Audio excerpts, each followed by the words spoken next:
Experiencing annoying shit in DBD is like a fork found in a kitchen kind of situation. If you're looking for it, you'll find it, and if you're not looking for it, you'll still see it. However, not all annoying situations are created equal, and today we're going to rank some common instances in DBD from least annoying to I want to pull my eyeballs out of my head levels of rage-inducing. So let's start by listing off the tiers really quick. Not bad at all is for things that aren't annoying in the least. Whatever will be used for things that have the potential to be annoying but aren't really. Situations put in tilting are irritating, but not the worst thing ever. Really annoying, obviously, will house things that get under the skin very easily. And finally, insufferable will welcome all things I absolutely cannot stand whatsoever, which are in no short supply in DBD. Oh, I almost forgot my intro. BT dubs, I'm Nana, welcome to my tomb. I hope you'll enjoy your time here. This video was inspired by one that one of my fave DBD content creators did, so please give some much deserved love to DJ Lucid. Love his content and I hope you will too. Anyway, I'm boring and I don't have anything more to say, so let's start. Our first instance is a killer tunneling at 5 generators, aka the very start of a match. I'm gonna have to put this in tilting because you don't even want to give anyone a chance. It just seems very overkill, as I'd say tunneling is more of a strat that requires a reason, if that makes sense. But I suppose getting to the end of your objective, which is killing survivors, is a pretty good reason, but damn, I promise you'll do fine without needing to resort to it first thing in the match. Probably. Whenever I go against a killer who clearly doesn't see anyone else as an option, and just insists on lingering by hook waiting for their favorite person in the world to be available for chase once more, I'ma be honest, I start quaking in my boots. The implications are devastating. You can body block, distract, flashy save, pallet save, get value from last stand for the first time in 30 matches, and the killer will still not give in. And when that person is dead, they'll probably do the same with you. And if you go against a nemesis, Godspeed, bro. Just gotta hope you're not the first one caught and stick on gens when maybe one survivor goes to try and assist, but even that's somewhat of a waste, and honestly not very fun. This kind of situation is enough to annoy me quite a bit, but I understand it as a legitimate strat, so shit, if you got it like that, then pop off, I guess. Like, can you imagine seeing a killer make eye contact with you in the distance just for them to straight up ignore you and go elsewhere? And you're still at 5 gens? Awkward. Alright, next sitch is teammates lingering at the gate. Unless you got a reason, this is really annoying. I cannot reiterate this enough. Please leave. In my opinion, one of the worst things you could do in this game is nothing. Let's imagine there are 2 survivors left, one being chased and inevitably going down, and another one standing at gate. Like, if you're gonna sit there being totally useless, at least leave and give them a chance to find hatch. If you don't know where they are, don't take a chance of wasting time running across the map to find them. The only reason you'd stay at gate and maybe risk Blood Warden is if your teammate is already down, but on first hook. Of course, give them a chance to unhook, but I don't commonly see this as being the reason why survivors linger, doing absolutely nothing. The only time they gain the brain cells to leave is when the survivor goes down. Like, well, Captain Obvious, now you want to leave. If there's nothing to do, just leave. Live by this statement. Up next is survivors gen rushing. This will be short, but from the perspective of playing killer, gen rushing is whatever. Like, I'd love a break and not having to sweat my ass off to get what is essentially an insta down so I don't lose 2 gens with another on the way. Just loading into the match has me sweating like a hoe in church because I know the first thing survivors usually do is gang up on gens together. Taking chase as quickly as possible and hooking someone to spread some tension becomes essential, but it's more scary than annoying. It's also a good thing to do, but damn, give me a break. Alright, on to killers camping as an absolute first resort. Totally tilting. Of course, most killers won't fall on face camp anymore, but proxy camping is still very much a thing, and this can make going for saves insanely annoying. I can't imagine getting off my generator to run across the map, and as soon as my hands touch the survivor on hook, the killer is on my ass. Like, nigga, you're still here? Of course, camping is a way to ensure you'll apply pressure to somebody, especially if finding survivors isn't easy. But actually, I'm not sure what to say, it's just really corny. There have to be other options, that's all. Next is players being friendly. Honestly, not bad at all. While it can be maybe a little annoying sometimes, it's usually pretty welcome. It's nice to see survivors and killers unwind for a spell and chill, even if it's not for the whole match. While not typically ideal, I do enjoy seeing it every once in a blue moon. Unless you were cooking me the entire match and I somehow still stomped, then in that case, die. While that's very sweet, leaving your teammates to die on hook is very much not. It's going in insufferable, bonus if there's absolutely no reason to do that. Our first insufferable, yay! Anyway, a huge part of playing the game is knowing when you should or should not do something. If there are only 2 survivors left at 4 gens, and one decides to let the other die on hook, you got that. Can't even be mad at it. But if the game is still winnable, unhooking your teammate is something you need to do. Let me tell you a story. I was tunneled a Hadi on Midwich.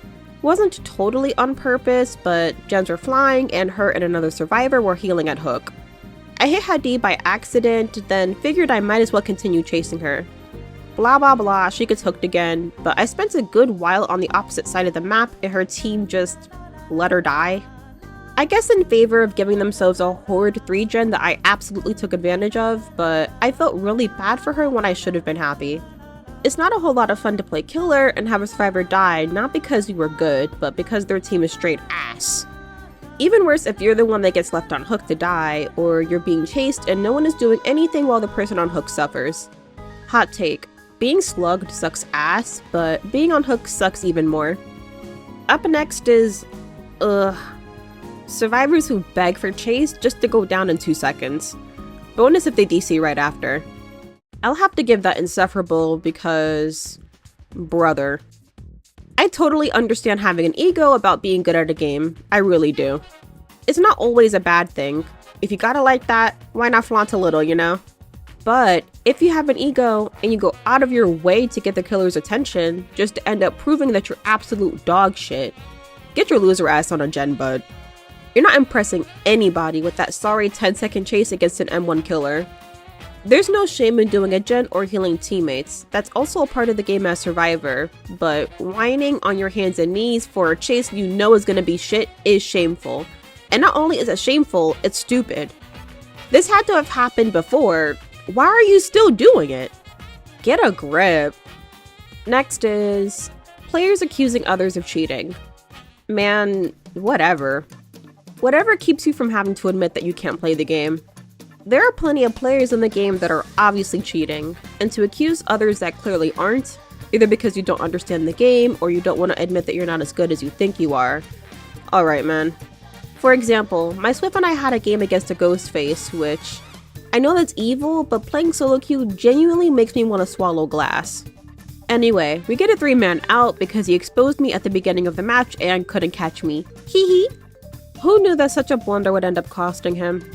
I guess everyone on the planet but him seems to understand that your chases need to count, because this guy started questioning how the gens got done so quick. Brother, look at your build!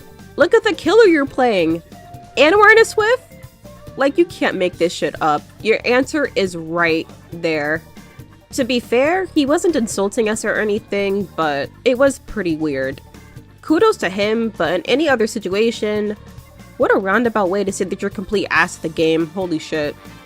But I will say that's nothing compared to teammates not reading the room in the most basic of situations, which I find borderline intolerable, so I'll just put it in really annoying. This is kind of similar to teammates lingering at gate or letting their teammates die on hook, but I have a lot more to say here. To start off, I understand game sense or knowledge isn't as apparent to some players as they are for others, especially for a game like DBD. I'm not expecting everyone to know everything. Fuck, I don't know everything, but it really gets to a point, man. There are so many examples of survivors just doing dumb shit that does not benefit them or their team at all. Please don't insta-cleanse against Plague. Take hits for another survivor if the time calls for it. Keep your eyes out for stealth killers. Try to remember the killer's perks and adapt your gameplay to it. Don't trade unless you absolutely need to. Don't farm your teammates. Look at your team's offerings. If the game is basically over and you're hooked, do not hit your skill checks. If the killer utilizes a power that we have a chance to hinder, please do that. Don't just ignore it. It's like people going against the first and sitting on their fucking hands when he gets his power. Do you know how long that shit lasts? If the killer isn't picking up the downed person and we saw they had like 2 endgame perks, do not open the door. I'm so tired of playing with people who don't think at all about what they're doing. It's like they're playing on autopilot, which I guess I get since playing Survivor isn't all that difficult, at least most of the time. Caution. If you're doing one thing against a killer and it's clearly not working, change up how you're playing. Shocking that doing the same thing over and over again isn't going to yield different results, I know. I just can't tolerate how many survivors will do the exact opposite of what they should do, which is okay, that's how we learn, but then do it again? And again, and again, like, is that not tiring? And there are so many that choose to be ignorant about things if it means stepping out of their comfort zone for 2 seconds. It's irritating. I can't talk too much shit though, since I don't play every day, but it's still pretty bad when survivors act like they have no idea what they're doing. Maybe it's not an act though, I don't know.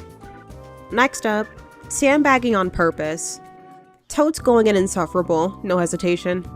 Toxicity is in great supply in DBD, though it's not too often you'll run into survivors that sandbag you on purpose. But when it happens, that shit is enough to make you want to get off the game. This game is already a nightmare without your flop ass somehow making it worse.